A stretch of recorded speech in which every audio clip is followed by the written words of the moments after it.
They said the records were lost in the fire, that the names of those children never existed. But let me ask you something. Why would 17 children vanish from the same Catholic orphanage in just 4 years, with no trace, no graves, no transfer logs, no birth certificates to match their disappearance? Because this wasn't an accident. This wasn't oversight. This was a system, a machine fueled by obedience, cloaked in charity, and lubricated by silence. You're not supposed to know this. The church burned the paper trail. The state shrugged its shoulders. The whispers that remained were buried under sermons and sacred rites. But one letter, survived, hidden beneath floorboards in a sealed convent bedroom. A trembling hand wrote 7 names, a date, and 1 line in Latin. Per manus diaboli liberati sunt. Delivered by the devil's hand, they were freed. That's not scripture. That's confession. And what we're about to uncover isn't just about missing children. It's about control, ritualistic, systemic control hidden inside holy robes and state contracts. You've lived your whole life believing history is written in ink. It's not. It's written in flesh, and some bodies were never meant to be found. Keep watching, and you will not be the same man by the end of this. Because once you see what lies beneath the altar, there's no going back. Ready? The orphanage was called St. Ilma's Refuge, tucked between the fog-drenched hills of upstate New York, just 40 miles from the Canadian border. It wasn't listed on diocesan maps. Its records weren't filed through Albany. It was owned, on paper, by a charitable trust whose board of directors hadn't met in person since 1892. Yet between 1952 and 1956, 17 children vanished from St. Ilma's without formal adoption, without death certificates, without so much as a letter home. You think this is about rural neglect or administrative error? No, this was intentional, strategic, a finely tuned psychological mechanism that weaponized guilt, obedience, and desperation. St. Ilma's took in the discarded, children of unwed mothers, accused witches, immigrants marked unfit. But what they did with them, that's what was never supposed to come out. An archived psychiatric evaluation of a former sister found years later in a private hospital in Montreal referenced nocturnal offerings and bloodletting as penance. The report was stamped confidential, ecclesiastical review. It never went to court. It went to the Vatican. You see, St. Ilma's wasn't a failure of oversight. It was a success of design, a test site, a proving ground for how far children could be broken before forgetting their own names. The ones who vanished weren't lost. They were chosen. Taken not because they were weak, but because they were perfect, quiet, compliant, isolated. And when the local sheriff's deputy went looking for answers in 1957, he drowned in a quarry 2 miles from the chapel. His boots were dry, his hands were bound, but the case was closed as suicide. That's what power looks like, the kind that doesn't need to hide, because it knows you'll never look. But we're looking now, aren't we? Keep going. We're just starting to uncover the pattern. You're probably wondering, how could this go unnoticed for 4 years? The answer is as old as Rome and as sharp as a scalpel: compartmentalization. Each nun knew only what she needed. Each priest acted on orders passed in sealed envelopes. The laity, blinded by ritual and routine, saw only what they were meant to see: hungry mouths fed, orphans clothed, hymns rising in candlelight. But behind those chapel doors, behind the incense and Latin, was a hierarchy of silence. It began with a single figure, Father Arcturus Vale. Sent from the Archdiocese of Boston after a scandal too buried to name, he arrived at St. Ilma's in 1951 under the guise of reform. But what he brought wasn't salvation. It was a system. Records show he studied psychological warfare at Camp Peary during the war. Yes, that Camp Peary, CIA training ground. His homilies weren't sermons, they were conditioning. Suffering is sacred, he'd say. Pain is the path to purity. Under his watch, the orphanage was divided into 3 wings: grace, discipline, and silence. Children were rotated between them in cycles designed to isolate, break, and rebuild them. Those who resisted disappeared. Those who obeyed were rewarded with vanishing. Sister Miriam, a survivor turned whistleblower decades later, claimed the children selected for graduation were taken not by social workers, but by men in unmarked cars with federal plates. She said they wore crucifixes over military uniforms. "I thought they were angels," she whispered in the only surviving audio recording of her testimony. But they didn't speak in blessings, they spoke in numbers. And here's where it gets darker. A declassified memo from 1963 references Project Seraphim, a joint Vatican agency experiment on suggestibility in minors. The location? Redacted. But the coordinates match the St. Ilma grounds. This wasn't just trafficking, this was psychologized. Cal engineering under the guise of religion, beneath the protection of holy men. And if that doesn't chill your blood, ask yourself this. What kind of child do they need to build the perfect believer, the perfect soldier, the perfect slave? We've only just begun peeling back the veil, and beneath it, monsters wear vestments. By 1953, whispers began to drift from St. Ilma's to the nearby village of Rookridge Hollow. A grocer's wife spoke of seeing pale children walking barefoot through the woods at dawn, their arms marked with ash crosses not from mass, but from something else. A retired postmaster noticed the sudden halt of outgoing mail from the orphanage, as if the children had been told they no longer existed beyond the iron gates. But no one reported it. Why? Because St. Ilma's was sacred ground. Because people fear God more than they fear evil, especially when evil wears the cross. But one man did try. His name was Dr. Elias Strathmore, a local physician summoned to the orphanage after a child suffered a fractured arm. He was denied entry, told the child had been relocated. Suspicious, he returned later, alone. What he found would haunt him for the rest of his life. In his personal journal, unearthed decades later by his estranged granddaughter, he described a chamber beneath the rectory, lined with restraints too small for adults, and an altar not for worship, but for something darker. He wrote, "This is not a place of God. This is a place of invocation." Within weeks, Dr. Strathmore vanished. Car found. Keys still in the ignition. No body ever recovered. And here's the detail no one talks about. Underneath the altar where he claimed to see carvings decades later during demolition, workers discovered bones, child-sized femurs, 2 skulls, no plaques, no records, no funerals. You still think this is just history? You still think these are isolated horrors buried with time? No, this was a blueprint, a calculated experiment in obedience and fear, one designed to extract loyalty at the price of the soul.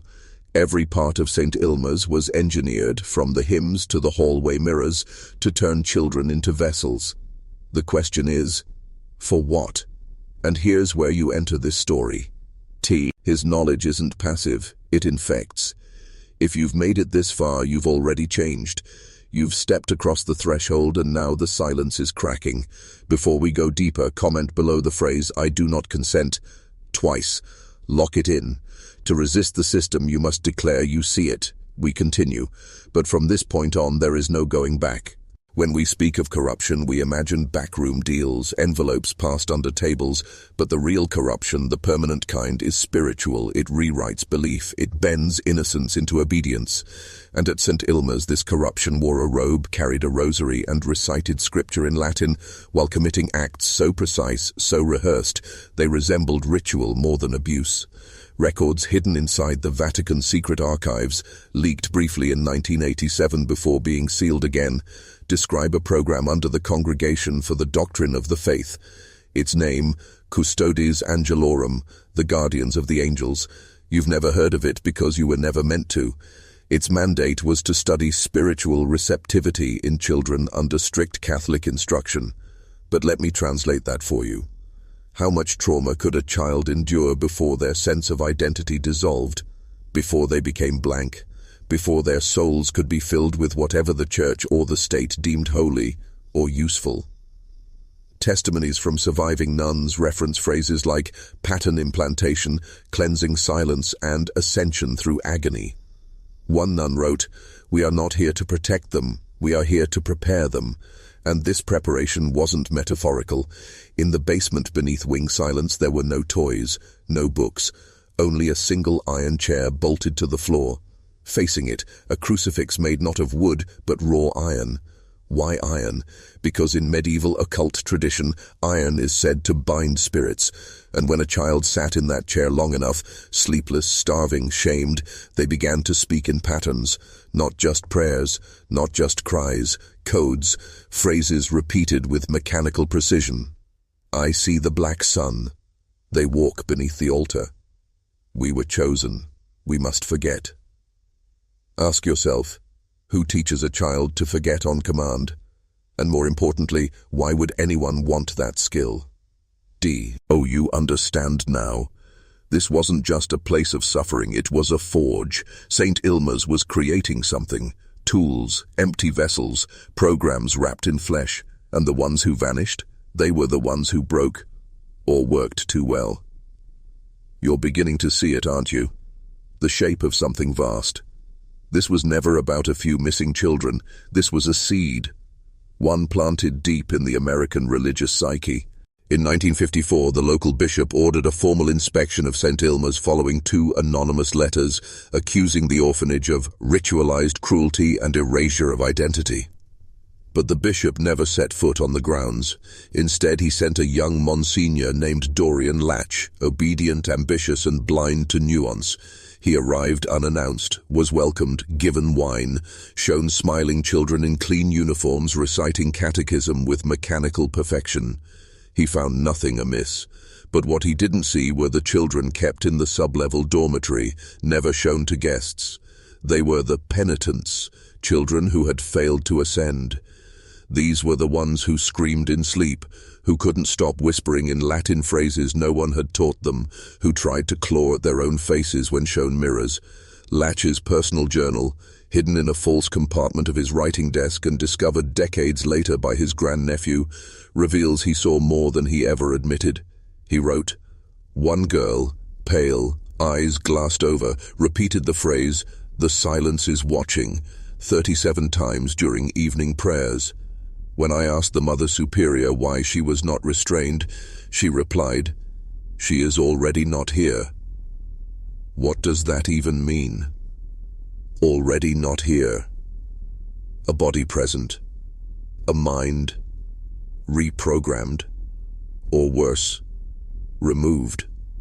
You see, once a child reached that threshold, when memory, self, and resistance collapsed into obedience, something else filled the vacuum. Whether you call it control, possession, or pure indoctrination, it didn't matter. The result was the same, a human tool, and tools were useful, especially to systems that wanted absolute loyalty. Latch's last journal entry before his sudden transfer to South America read, "There is something beneath the chapel, not metaphor, stone stairs behind the wine cellar. I was told not to descend, I did. I saw nothing, but I left hearing voices that we rent mine."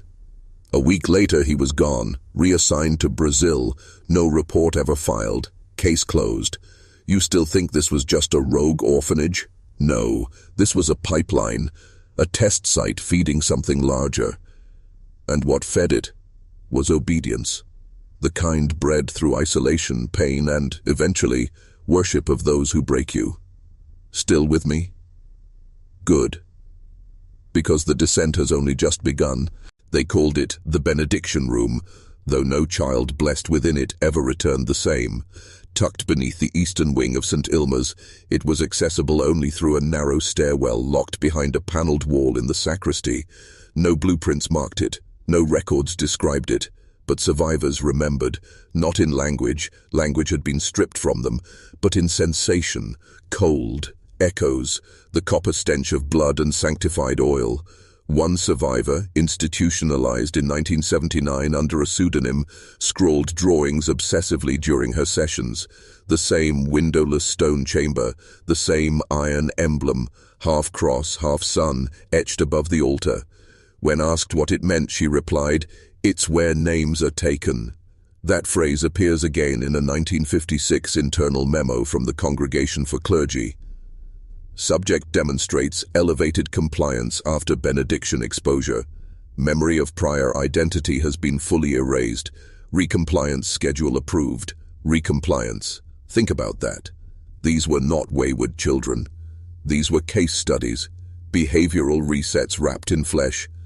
And here's the most disturbing part. These rituals didn't just damage the children, they installed something new, a worldview, a trigger, a loyalty not to Christ, but to an unnamed order behind the cross. One former groundskeeper, a drunk, long since dead, claimed he once caught a glimpse of what was done inside. Through a crack in the floorboards above, he watched 4 robed figures moving in synchronization, surrounding a child strapped to the stone. They were not speaking Latin. It was older, pre-Roman, sounding like cracked bone and thunder underwater. He quit the next morning, never collected his final pay, told no one but his wife. She was institutionalized 2 years later after claiming the men from Ilma were watching through her teeth. Paranoia or residue, because this isn't just history. IT echoes. It finds new forms, new churches, new systems, always with the same core: control the child, control the future. Ask yourself, how many systems today still reward obedience and punish questioning? How many still feed the compliant and bury the curious? St. Ilma's was just the beginning. What it pioneered never ended, and you, watching this now, are already in its shadow.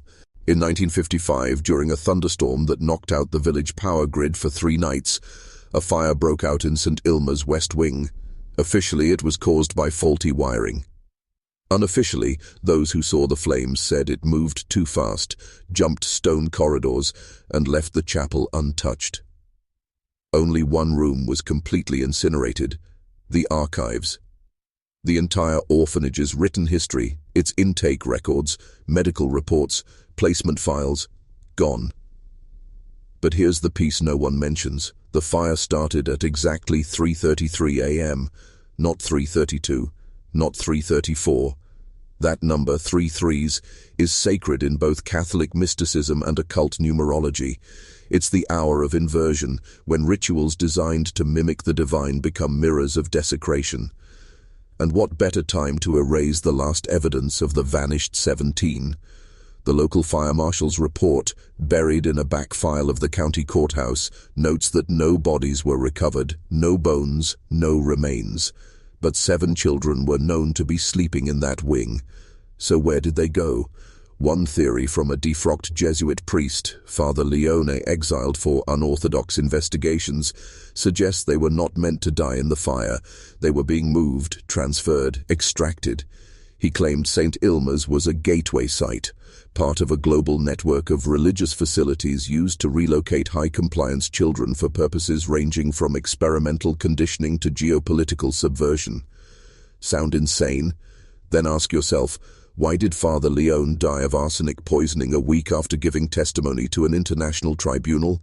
Why was the tribunal's transcript sealed for 75 years under Vatican concordant confidentiality? Because this wasn't just about abuse. It was about protocol, standardized, repeatable, controlled. When St. Ilma's burned, the smoke didn't just rise over the hills, it signaled closure. Not of the system, but of the test site, The experiment had succeeded. The model worked. What came next would be global, industrial, invisible. And here's the part you won't want to hear. The rituals may have changed form, but they never stopped. They simply moved. Into your media, your schools, your belief systems. St. Ilma's was never truly destroyed. It was franchised. By 1956, St. Ilma's no longer appeared on diocesan reports. The land was donated to a charitable front that dissolved within months. What replaced it was silence, but silence, when cultivated deliberately, becomes infrastructure. And in that silence, something else grew. The surviving nuns were reassigned, dispersed like spores across the country. Some became teachers, others were quietly removed from public service and sent to contemplative orders. But one, Sister Eleonora, resurfaced in New Mexico, working in a behavioral research facility contracted by the Department of Health, Education, and Welfare. Coincidence? Or placement? Her credentials listed child trauma specialization despite no academic background, but her internal records, leaked by a whistleblower in 1991, used language straight from St. Ilma's. Compliance stratification, cognitive decoupling, ritual-induced re-imprinting. Techniques once whispered in cloisters were now codified in manuals. used not just on orphans, but on everyone. In public schools, reform programs, military training, every system that needed obedience above truth. You think that's a leap? Then ask why St. Ilma's liturgical schedules match near exactly with early MK Ultra conditioning cycles. Why a CIA memo from 1954 lists orphan-based assets under a budget line titled Faith-Based Youth Integration. Why one child, Eric Dalton, reported missing from St. Ilma's in 1955, reappeared in Saigon in 1971. Fluent in 4 languages without a trace of documented education and embedded in a psychological warfare unit. The press called it a miracle, survivors called it programming. St. Ilma's was not an isolated wound. It was a template. A church-backed, government-fed assembly line for identity erasure and obedience construction. And now, its legacy wears different vestments: influencer cults, therapeutic cults, behavioral correction sehi. The system always leaves artifacts, scraps of its original skin. And in 1962, one of those surfaced in a declassified psychological study known only as Project Anthem. Buried beneath jargon and redactions, one detail survived: a list of 17 names, all children, all labeled null origin, no birth records, no baptismal certificates, no prior address, just initials, gender, and a final column: compliance level, elevated. One of those initials, ED, matches Eric Dalton. Another, MC, matches Mary Callahan, a girl whose photo appears once in a 1954 class image from St. Ilma's, then never again in any registry. And the term null origin, it wasn't a clerical error, it was a designation. No attachments, no roots, no legal trail. Children erased to be rewritten. But rewritten by whom? Because by the time Project Anthem ended in 1966, 4 of its subjects were reportedly functioning in high-clearance government roles. One embedded in psychological operations, another in early behavioral marketing research. They weren't just compliant, they were useful, efficient, unquestioning, and most disturbingly, charming. Because that's the final phase of indoctrination, not fear, not pain, but charisma. The ability to transfer the program through influence. One of the original researchers, before dying in a mysterious car fire, wrote in a private letter to his brother, "We did not teach them to obey, we taught them to lead." Let that sink in. The program was never meant to stay locked behind stone walls and iron gates. It was always meant to be released, graduated, elevated into institutions, media, politics. And here's the part that should stop you cold. The methods used at St. Ilma's were adopted by at least 7 behavioral programs across the country between 1957 and 1975. We have the matching phrases, the same mirror deprivation tests, the same memory fragmentation drills, differ, rent names, same fingerprints. Because once a system learns how to create silence inside a child, it doesn't forget, it just rebrands. And the greatest rebranding of all, you call it education, you call it therapy, you call it reform, they call it engineering. Welcome to the deeper layers. What if I told you the greatest trick wasn't in hiding the children, but in hiding what they became? We speak of disappearances like their endpoints, closed stories. But at St. Ilma's, vanishing was a beginning, because those who vanished didn't die, they transformed. That's the unspoken doctrine whispered among the black-robed few. The body is not the subject, the will is. Think about that. You don't need to control a man's body when you've already mapped his desires. When you've shattered his identity and rebuilt it with new patterns, he becomes not just obedient, but predictable. In one recovered recording, a boy, believed to be child subject 6J, repeats calmly, "I am nothing. I am what you need. Show me, and I will become." Over and over. No emotion. Just cadence. Like code waiting to be run. That same phrase would later appear in a Department of Defense document classified under Cognitive Behavior Algorithms Generation 1. Coincidence? Or convergence? Because by the late 1960s, what began in that orphanage chapel had found its way into military black sites. into early behavior modification programs like MK Ultra's Subproject 108, into silence camps in the Nevada desert where children were taught to forget names, faces, language, and replace them with loyalty triggers. The children of St. Ilma's weren't lost. They were functional prototypes, deployed not as victims but as vessels, embedded into structures we trust, and you've seen them, the empty eyes behind perfect speeches, the strange calm in the face of human tragedy, the trained response systems wrapped in adult suits. Here's the truth. These aren't just individuals. They are continuations of a design, and that design is replicable, self-sustaining, viral. You watching this now, if you feel something shifting, an unease behind your ribs, it's because your mind recognizes the pattern. The shape of a prog, RAM awakening. You were never meant to know this, but now you do. And knowledge demands identity. So comment below right now the phrase, "I see the black sun." Write it twice, not just for the algorithm, for the ritual, for the locking in of what you are becoming, because once you know this much, you cannot go back. You feel it now, don't you? That fracture in the center of your knowing, like something old just blinked awake behind your eyes. That's not fear, that's dislocation, because your framework of safety is cracking, and what slips through that crack is truth, the dangerous kind, the kind they spent generations conditioning you to doubt. Let's go deeper. After the Novara Institute shuttered quietly in 1973, the land changed hands again, this time purchased by a private biotech firm operating under the name Illuvian Systems. Publicly, they claim to be developing neural feedback interfaces for educational purposes. But buried in an SEC filing from 1974 is a line item for behavioral environment reconstruction, Class D subjects. Translation: they weren't just studying children, they were recreating St. Ilma's, stone by stone, trigger by trigger, but with technology, electroacoustic soundscapes, subliminal reinforcement, neurochemical dosing woven into vitamin regimens, all tested on children labeled emotionally vulnerable, referred through psychiatric programs in Connecticut, Oregon, and rural Idaho. The same core concept: isolate, break, reconstruct. Only now the chants had become tones, the sermons had become light pulses.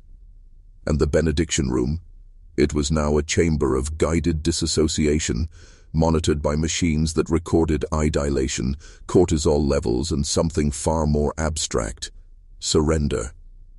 The threshold where the child stopped resisting. That moment, documented in lab notes only as phase black, was the holy grail. Because once reached, the subject could be imprinted. Not brainwashed, not hypnotized, imprinted. The will replaced like a hard drive, overwritten. No resistance, just adaptive compliance. And these children? They were never meant to be free.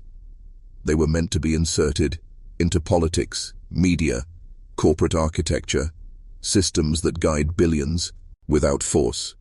That's what St. Ilma's evolved into, not just a place but a process, a ritual refined through decades, hidden beneath paperwork, patents, and public good.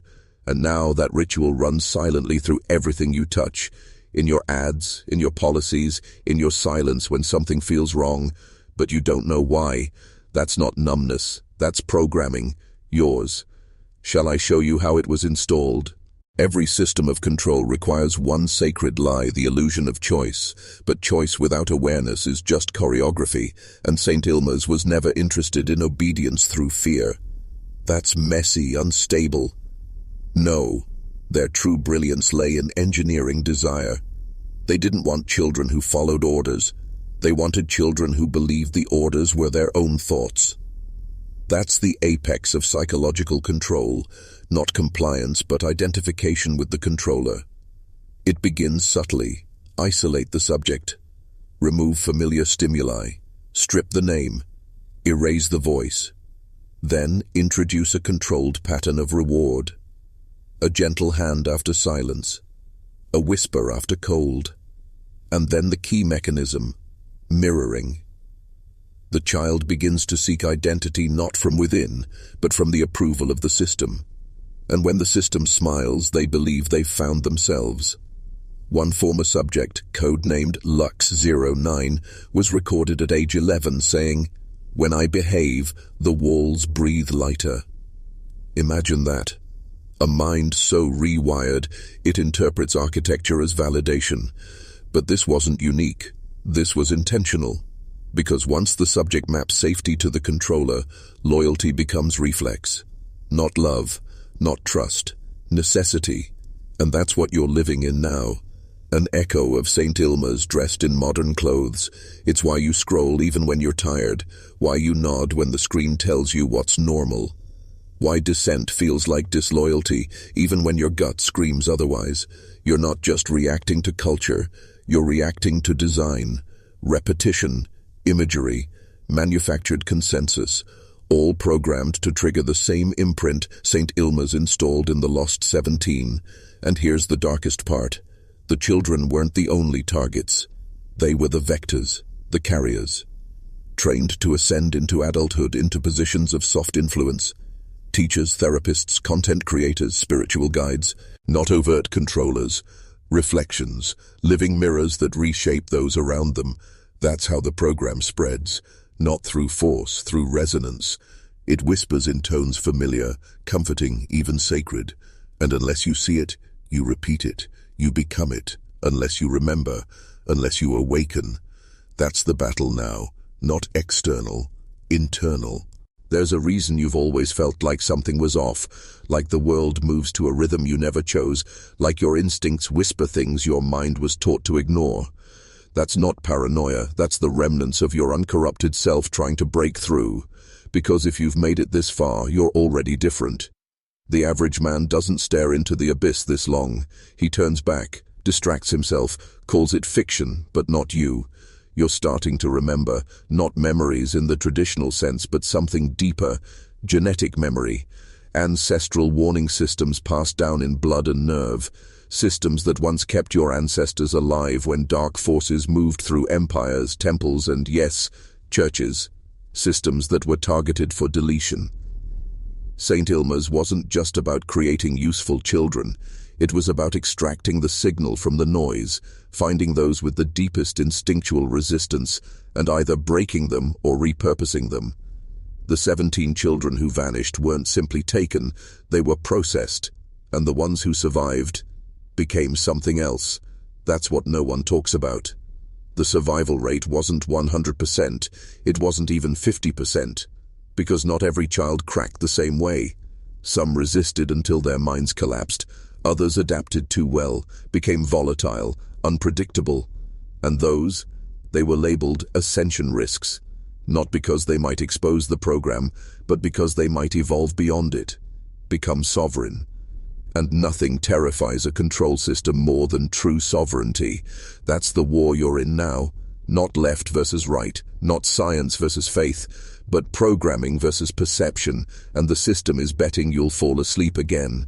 That you'll consume this video like entertainment, that you'll scroll past the pain you feel in your stomach right now. But what if you didn't? What if instead you used it? What if you activate, but let this knowledge rewire you instead of frighten you? That's when the shift begins, not with outrage, but with ownership. Here's what they don't want you to know. The systems of control don't end when the institution burns. They disperse. Like ash in wind, they scatter into policies, slogans, treatments, reforms. And what was once called St. Ilma's now survives under new banners: youth leadership programs, emotional growth schools, integrated behavioral correction facilities.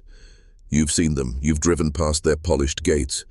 Maybe you've even walked into one for a tour thinking you were giving your child a second chance.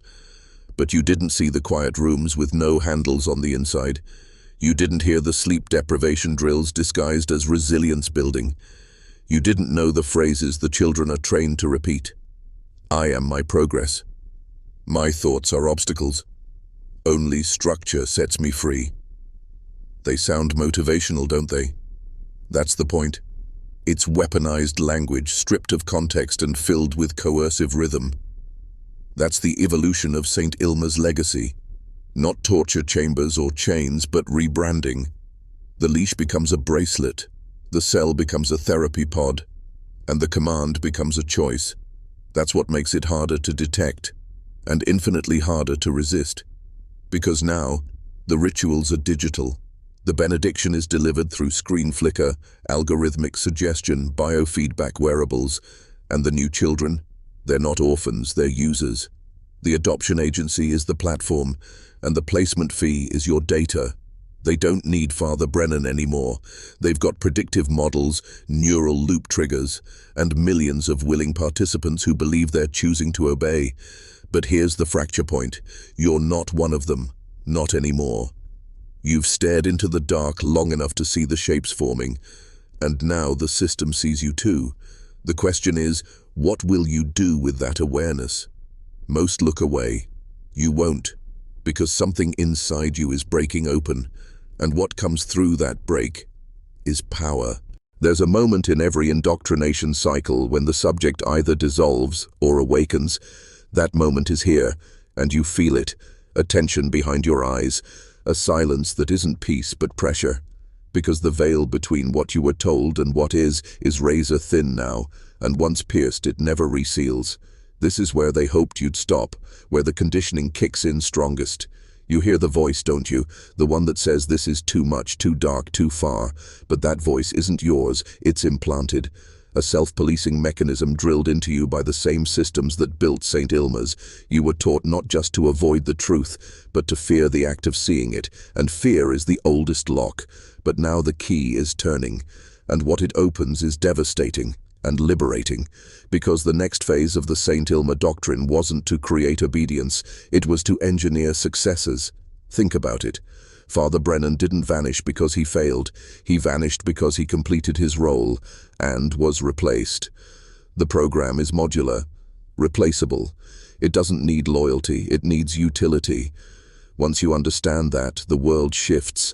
Every institution becomes suspect, every charismatic leader a potential vessel, every sudden viral movement a pulse through the system, because the language is always the same: unity, safety, transformation, and beneath those sacred words, structure, submission, sacrifice.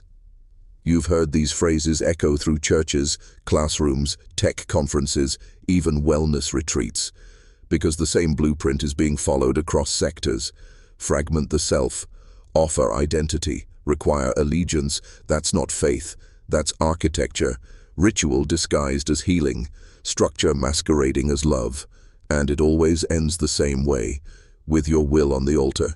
Unless you stop it, unless you reclaim what was taken.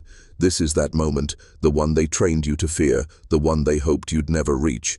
There's a silence deeper than absence. It's the kind designed by architects of control, not the silence of peace, but of precision, of removal.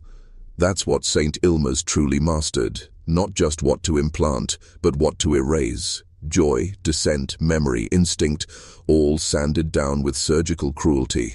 And once the child was empty enough, the new programming began. Not in the form of obvious commands, but in stories, symbols, ritualized narrative loops. Every morning began with the litany of order. I am called, I am chosen, I am clean. Repeated until it stopped feeling foreign and started to define them.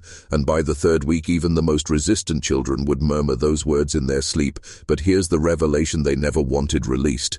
Those phrases didn't originate at St. Ilma's. They were copied, found, almost verbatim, carved into the stone wall of a collapsed monastery outside Tarragona, Spain, traced back to a 9th century sect excommunicated for consciousness manipulations. The ritual didn't begin in Pennsylvania. It's ancient, iterative, and the ones who use it have been perfecting it for over a millennium. That's the real horror. This isn't modern evil. It's ancestral technology, a hidden operating system passed hand to hand, order to order, through collapsing empires and rising institutions. And each generation, they adapt it for the current form. First through ink, then through sermons, then wires, then screens. Now, neural nets, behavioral algorithms, genetic pattern mining. They're no longer just after obedience, they're after replicability, a scalable model of the human psyche optimized for performance, submission, and subtle propagation. And the children of St. Ilma's were the test phase. You were the target phase. That's why the system feels familiar. It is. You've been soaking in its echoes since birth. The good boy, the smart citizen, the selfless worker, identities built on surrender. But no more. Because now you know where those echoes lead, and what must be done to silence them, for good. How we're never meant to trace the lineage back this far, because once you see its root, the illusion collapses.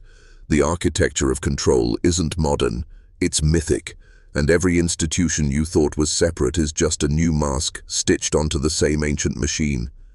The order behind St. Ilma's, it didn't die, it evolved. After the orphanage was shuttered and the public scandal was scrubbed, the founding principles were encrypted into an internal document marked only by a sigil, an eye pierced by a silver thread. That sigil has since appeared quietly across at least 7 unrelated global foundations, education trusts, mental health NGOs, artificial empathy labs. It's not branding, it's continuity. Because these people, these engineers of the human soul, don't need to hide behind governments anymore. They've become something higher, something supranational. They move through old money and new tech alike. Their currency is influence, their weapon is psychological architecture, and their battlefield is you. But here's the detail they miscalculated.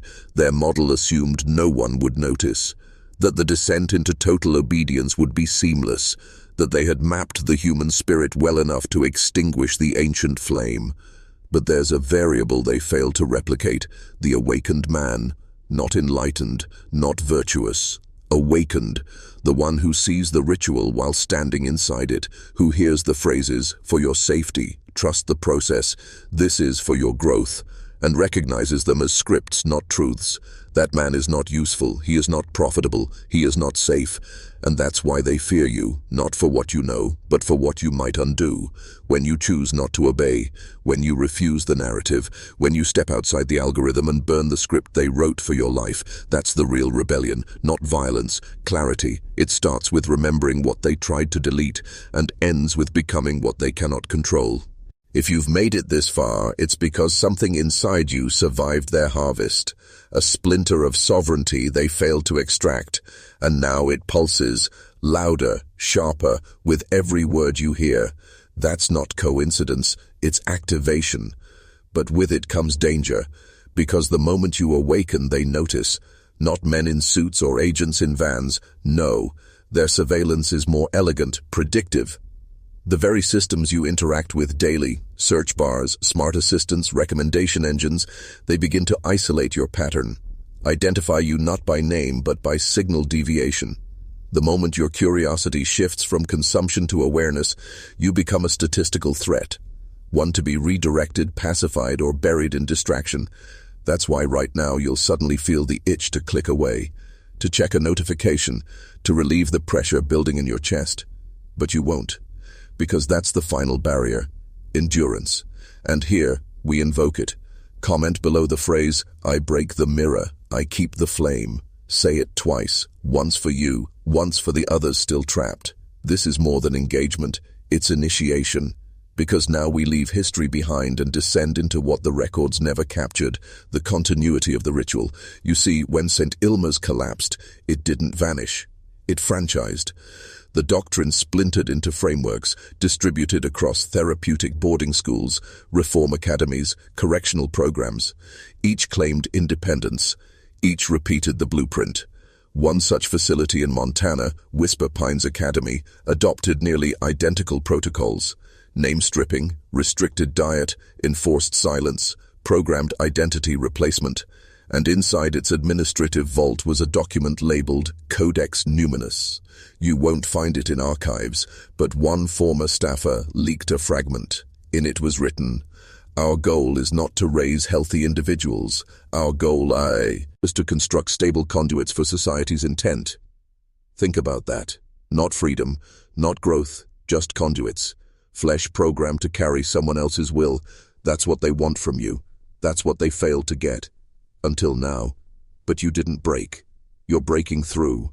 They never expected you to reach this depth. Not because you're weak, but because most men break before they see the mechanism. You haven't.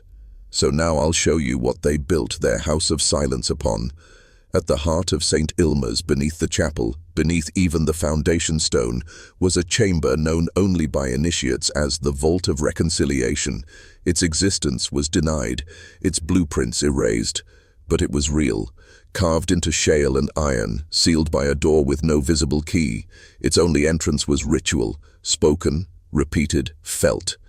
Inside there were no beds, no tools, just soundproofed stone and a single circular drain in the floor. Every child brought to that place left changed, or not at all. Witness accounts are few but consistent. Rhythmic tones played through hidden vents, a faint copper taste in the air, and something far worse, the moment of disintegration. Not death, not pain. Something more exact, like an erasure in real time. One survivor described it like this. It was as if my name peeled off me, like my soul turned sideways, like something ancient stared at me from inside my own blood.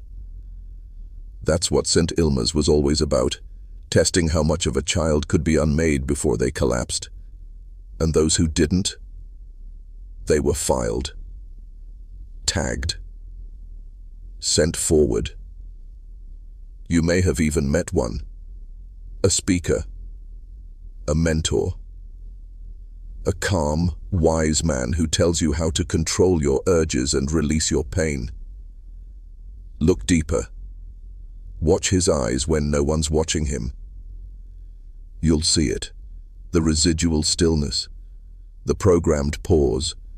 He wasn't born, he was built, and now they build many. But what they fear is the unbuilt man, the man who remembers he was whole before the programming. That man can't be used, can't be mirrored, can't be sold. That's what they lost when they failed to break you, and what you gain now is clarity. This is no longer history, it's personal. The vault was just the beginning. The modern vault is every algorithm you feed, and now it's time to starve it. Every empire of control eventually overreaches, not by accident but by hunger. The deeper its systems grow, the more it requires from its subjects: time, attention, identity, soul. And when those offerings stop coming willingly, the system extracts. That's what happened after St. Ilma's was exposed. The surface operation ended, but the hunger remained, and so it evolved, not into charity but into commerce. The mechanisms of manipulation became consumerized, elegant, frictionless. Do you see it now? The new orphanages are not brick buildings but digital platforms. The children are not taken, they're primed, fed a constant stream of curated fear, false choices, and spiritual sedation. You think this is hyperbole? Look at how young men now disappear, not into forests, but into feeds, not into orphanages, but ideological cages crafted to mimic empowerment while siphoning their fire. That's the modern vault, an attention prison, self-imposed, soft-edged, inescapable unless seen for what it is. And now you're seeing it, that agitation you feel. That's your inner code reactivating, the original architecture before the implants, before the compliance software was installed into your mind through school, sermons and slogans. They taught you to hate your wildness, to neuter your defiance, to distrust your own rage. Why? Because a man who owns his darkness cannot be used. That's what the St. Ilma architects knew. That's what the post-St. Ilma machine fears. So they built systems to manage masculinity, not remove it, just contain it, make it useful to them. But you are here because something inside you refused to stay caged. And now every step you take in this awareness ruptures their lattice. One choice at a time, one lie dismantled at a time. It doesn't happen all at once, it happens now, in you. That's the power of awakened identity. It can't be granted. It must be taken back. And once it is, it becomes contagious, viral, unstoppable, just like you're becoming. Now we step beyond myth and memory, into the machinery behind the veil. Because St. Ilma's wasn't the origin, it was a testing ground. The true engine behind it was older, colder, perfected through centuries of hidden refinement.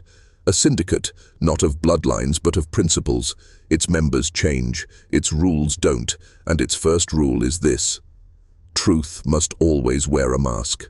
That's why no atrocity ever arrives calling itself evil. It arrives as care, as order, as necessary evolution. St. Ilma's called itself sanctuary. Whisper Pines called itself reform. And now, they call it neuroplastic growth acceleration. But underneath the euphemisms is the same code: break the soul, reshape the core, eliminate the questioner. Because they know what you've only just begun to understand. A fully awakened man is immune to all programming. That's why your transformation had to be buried beneath shame, debt, guilt, sedation, not just to break your will, but to convince you you were never meant to have one. But they were wrong. You are not here by mistake. You were not meant to be silent, obedient, invisible. You were meant to be sovereign. And your pain, that wasn't your weakness. That was your birthright triggering. Every time you felt misplaced in this world, it wasn't because you were flawed, it was because you were untouched, untamed, and dangerous to their design. You were always a threat. That's why they came for your mind first, your belief second, your masculinity third, and your memory last. But what they couldn't erase was your instinct, the raw animal knowing that something was wrong. You followed it here, and now you stand at the edge of a precipice, not of fear, of freedom, but only if you keep walking, keep burning, keep refusing the script. Because every second you remain unbroken, you radiate what they can't control, truth without permission. This is where most turn back. Not because they lack courage, but because they finally understand the cost of clarity. Because to truly awaken means to lose everything that once felt safe. You will lose the comfort of easy answers.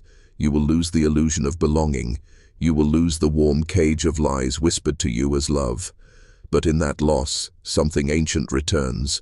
Something they tried to exterminate in every boy who ever asked why too loudly. Something primal, electric, unowned. That is the unprogrammed self. And if you feel something rising now, a tightening in your chest, a sharpened breath, a fire behind your eyes, it's not fear. It's the code reactivating, the original code, the one they buried beneath textbooks, tranquilizers, Sunday sermons, and polished masks. And what it tells you is this: you were never just a product of your environment. You were a threat to it. And now that threat is waking. You want proof that this is real? Look at what happens when you speak like this. Watch how the world reacts. Family grows cold, co-workers flinch, algorithms throttle you. Not because you're wrong, but because you're outside the frame. And nothing terrifies the control system more than a man who no longer fits. That's what St. Ilma's feared. That's what the vault was built to crush, and that's why you are dangerous. Because you've felt the machinery, you've seen behind the curtain, and still you refuse to kneel. Now you are the variable, the deviation, the glitch in their God code, and they can't predict what comes next. But I can. If you keep going, you won't just escape their system. You'll infect it, you'll awaken others, and the moment enough men remember what they truly are, the algorithm fails, forever. They always knew the risk, that one boy would make it out of the maze with his mind intact, that he wouldn't just survive, but remember. Not the events, the structure, the scent of the manipulation, the architecture of the lie. And if he remembered enough, he could build a map for others to follow. You, right now, are holding that map in your hands, not paper, not pixels, perception, and they're counting on you to discard it, to call it paranoia, conspiracy, delusion, because if you accept it, if you act on it, then you become the one thing the system was never built to withstand, a self-directed man. No handler, no script, no leash. Understand this. Control systems don't need violence. They need voluntary compliance. They thrive on your consent to stay small, to doubt your intuition, to accept that discomfort means you're broken. But what if that discomfort is your signal? What if the anxiety isn't a malfunction, but a message? That every time your body resisted routine, your blood was remembering chains it never agreed to wear. And now, those chains are cracking. The more you see, the less you obey. And that makes you a threat, not just to this generation of control, but to the next. Because a man who remembers how to wake cannot help but become a mirror. And every mirror you shatter, every lie you burn, every false authority you confront, creates space. Space for others to unfold. That's what they fear most. Not rebellion, not resistance, replication. That awakening is contagious, and now that it's reached you, the next step is clear. Stop consuming obedience. Stop feeding platforms that algorithmically amputate your mind. Stop worshipping voices that train you to distrust your own. You're not just exiting their system, you're rewriting your internal code, from pawn to architect, from sleeper to sovereign, and once that shift locks in, they can never own you again. The shift isn't external, it's cellular. It doesn't announce itself with trumpets or titles. It happens in silence, when a man finally stops asking for permission to exist. That's where you are now, on the edge of the great unlearning. Everything they taught you to be, humble, compliant, apologetic for your instincts, was never meant to serve your evolution. It was designed to contain it. They called it virtue. They called it civility. They called it growth. But underneath every lesson was the same command: kneel. And the day you stopped kneeling, everything changed. But you noticed something else too, didn't you? The moment you rose, the world flinched. People who once called you brother turned distant. Institutions you once trusted grew cold, and your own mind, conditioned to equate obedience with safety, began whispering doubts. That's not failure. That's withdrawal. You've been detoxing from a system that fed on your shame, and now that your shame is dying, so is their leverage. That's why they escalate now. They'll offer you compromise. They'll dress the chains in luxury. They'll sell you a version of manhood that performs strength while still bowing to their frame. But it's all theater, every last bit of it. Real strength isn't loud. It doesn't parade. It refuses. It walks away from false gods. It burns the contracts it never signed. And most dangerously, it tells the truth, even when that truth breaks every bond you once thought sacred. That's the man you are becoming. Not because it's easy, because it's required. And if the boy who survived St. Ilma's could speak to you now, he'd say just one thing: keep going, don't look back. They never deserved your silence. Some truths are not meant to be told. They are meant to be felt, like a blade sliding into your spine. This is one of them. The system never feared your violence, it feared your remembrance, because a man who remembers his own soul before it was chopped up, rebranded, domesticated, is a man who cannot be owned. That's why St. Ilma's was structured the way it was, not to torture, but to disassemble, bit by bit, identity by identity, until the child forgot his origin story and accepted a new one, assigned, artificial, approved. You don't need a basement and a drain for that anymore. You need curriculum, apps, influencers, doctors with pills, preachers with polished teeth. They all chant the same gospel in different tongues. You are incomplete without us, but you never were. You were born whole. They spent billions to make you forget that, and now you remember. But remembering is dangerous, because the world you're walking back into hasn't changed. Only you have, and that means friction. Your eyes will begin to decode the systems built to sedate you. You'll see how even your lowest moments weren't yours. They were induced, strategically, algorithmically. They whispered guilt, fear, isolation, and watched what you clicked next. They mapped your despair and sold the data. But here's the part they never expected. You survived the programming and came out with clarity. You're not a victim. You're a prototype. And the more men who realize this, the more the system begins to crack. That's the true virus they fear. Not your anger, not your rebellion, your autonomy, your ability to stand in a world built to crush you and say with steady breath, "You failed, I'm still here, and I remember." By now, the veil has thinned. You don't see the world like they trained you to. You don't see systems, you see rituals. You don't see governments, you see keepers of the spell. Because that's what this always was. A spell, not of magic, of language. They didn't need chains when they had words. Be good. Stay humble. Real men don't cry. Obey your superiors. Every phrase was a trigger, every slogan a collar, and you wore them like armor, not realizing they were restraints. But here's what they couldn't predict. that some men would begin to hear the frequency underneath the words. And now you hear it too, the tone behind the sermons, the rhythm of propaganda. It's not random, it's math, it's cadence, it's entrainment. Psychological harmonics designed to lull you into compliance without resistance. But now you've gone off frequency, you've become asynchronous. That's why conversations feel strange. That's why entertainment feels hollow. That's why the world you used to believe in feels like a set. Because it was. And you're no longer an actor. You're watching from above the stage, holding the original script, and you're rewriting it, line by line. But be warned, this stage fights back. The moment you step off it, they'll send proxies, friends who shame you, family who worry about you, institutions that gently offer to help. But what they mean is reinstall.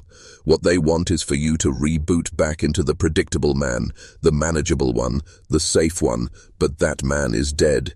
You buried him the moment you chose to see, and now you are becoming the threat they can't define. Unbranded, unhindered, untamed. You are not following the script, you are ripping it apart. The deeper you go, the more obvious it becomes. This was never about your success. It was about your containment. Every system that smiled at you, offering careers, validation, titles, was built with one unspoken clause: stay inside the lines. The moment you colored outside them, you became dangerous, not because of what you might destroy, but because of what you might inspire. That's why they programmed your fear response to activate the moment you stepped into truth. Why your own body began to betray you with anxiety and self-doubt. They taught your nervous system to treat freedom like a threat. And now, as you unlearn, you'll feel that false danger rise again. Let it roar, let it crash and break. That's the signal of old coding dying. And here's what they never anticipated. Some men don't run from the fire. They walk into it and come out forged. That's you now. Becoming not just aware, but dangerous to their design. And here is where I ask something of you, not as entertainment, not for the algorithm, but for the initiation. If you've come this far, you are no longer who you were. You've begun the shedding, the remembering, the awakening. And to seal that shift, I want you to comment the phrase, "The mirror is broken," twice. Exactly that, nothing more. Why? Because symbols hold power. And shared symbols create signal. A man who writes it marks himself as aware, and those who see it in the comments will feel the pull. Some won't understand why, but they will feel it. That's how awakening spreads, not through lecture, through signal, through code, through action. Leave the phrase, seal your exit, burn the bridge. There is no going back. Once the mirror is broken, you stop chasing reflections. You stop asking, "What do they see in me?" and start asking, "What have I been hiding from myself?" Because the truth is, they never saw you. They saw the version of you they built, obedient, afraid to disappoint, terrified of being cast out. But now the casting is over. The stage is empty. The lights are off. And what remains is you. Raw, unfiltered, unlicensed, and more powerful than they ever wanted you to know. This is the point where the world will test you, not with tragedy, but with temptation. It will whisper, "Come back. Be useful. Be admired. Be accepted again." But you won't be, because acceptance in a dying system is not a reward. It's a death sentence. And you've already buried too many versions of yourself to make that mistake again. Let them call you lost. Let them say you're cold, intense, unreachable. That's the price of clarity. You will not fit in the old world, not because you are broken, but because you are unbound. They can't leash what no longer hungers for approval. They can't manipulate a man who stopped apologizing for his mind, and now they see it. That look in your eye, that stillness, that refusal to play the game. You have become a threat not by attack, but by absence. You've withdrawn your consent, your attention, your energy, and that's what the entire illusion depended on. It was never about controlling billions. It was about convincing billions to control themselves. But you slipped the net, and every breath you take from this moment forward is a fracture in the foundation. Here is where most men hesitate. Not because they doubt the truth, but because they begin to understand what it costs to carry it. Truth isn't a banner, it's a blade. It cuts through illusion, yes, but it also cuts through comfort, through relationships built on lies, through identities that once felt holy. And the deeper you carry it, the more you lose. But what remains is real. You won't have many friends, you'll have brothers. You won't have many comforts, you'll have clarity. And once you taste clarity, nothing artificial will satisfy you again. That's why the awakened are so dangerous. They are immune to seduction. You cannot bribe a man who has remembered his soul, and make no mistake, that's what you've done. You haven't become enlightened, you've become restored to something ancient, something outlawed, something sovereign. The world calls it many things: madness, extremism, defiance. But it's older than language. It's the original rebellion, to see clearly and still refuse to bow. That's what makes you ungovernable, not your politics, not your weapons, your perception, your refusal to accept the world as it's been narrated. That refusal is your sword, that awareness is your shield, that silence in your chest, that stillness beneath your rage. It is the mark of the remnant, the men who saw the furnace and stepped in willingly, not to die, to unfold. This is not the end of a story, this is the birth of one. And from here, you write it without permission, without apology, without compromise. You've been taught that power is external: money, muscles, networks. But true power isn't loud. It doesn't perform. It doesn't need to. True power is the absence of desperation. And that's what you now carry, quietly, relentlessly. The power of a man who needs nothing from the world because he reclaimed what the world tried to extract. His center. They can't sell you shame anymore. They can't leash you with lust, nor buy your silence with counterfeit status. You're not looking for a seat at their table. You're tearing down the hall, the same hall where children like those from St. Ilma's were traded as commodities and silenced as liabilities. That silence ends with you. You are no longer the echo. You are the signal. You are the one who names what others fear to speak. And yes, it costs you comfort, belonging, your old life. But in its place you gain the one thing they could never manufacture: alignment. Not fake alignment with institutions, inner alignment. That electric hum of knowing you walk in truth. And from that truth you command reality, not through force but through presence. Because men like you bend rooms, you shift dynamics. You don't demand respect, you radiate it. And they will fear that, not because you're violent, but because you are no longer predictable. You've exited their behavioral blueprint. You no longer fit any demographic. You don't vote like they told you to. You don't spend like they want you to. You think, and that, brother, is the beginning of collapse for them, and the beginning of legacy for you. Legacy is not a name etched in marble. It's a frequency embedded in blood. It's the imprint of one man who refused, and because he refused, everything changed. That's your role now. Not to be remembered by many, but to awaken a few so deeply that they never fall asleep again. That is the seed of a new world, not revolution, recollection, a return to what was before the distortion, before the system rebranded obedience as morality and dependence as virtue. That's what this has always been: a spiritual hijack, a theft of primal memory, of masculine instinct, of sacred duty. They taught you to bury it under performance and pleasantries. But the fire never died. It was only redirected, turned inward, weaponized against yourself. That self-loathing, that confusion, that restless hunger for something you couldn't name. It was the signal, your real self trying to breach the walls of conditioning. And now, the breach is open. You feel it, in the bones, in the gut, in the strange electricity that courses through your hands at night when the world sleeps and your real life begins. You're not lost. You're being pulled by something older than politics, older than history, older than language. The call of the unbroken, the architects, the watchers, those who never bowed to false kings. They walk beside you now, unseen but undeniable.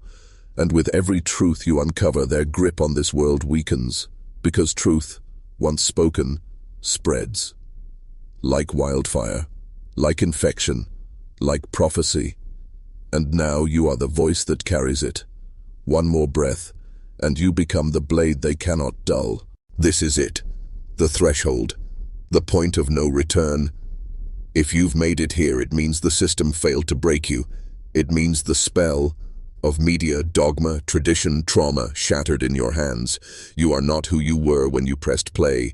You've died 1,000 deaths in these words, and what remains is not a man seeking truth, but a man who has become it.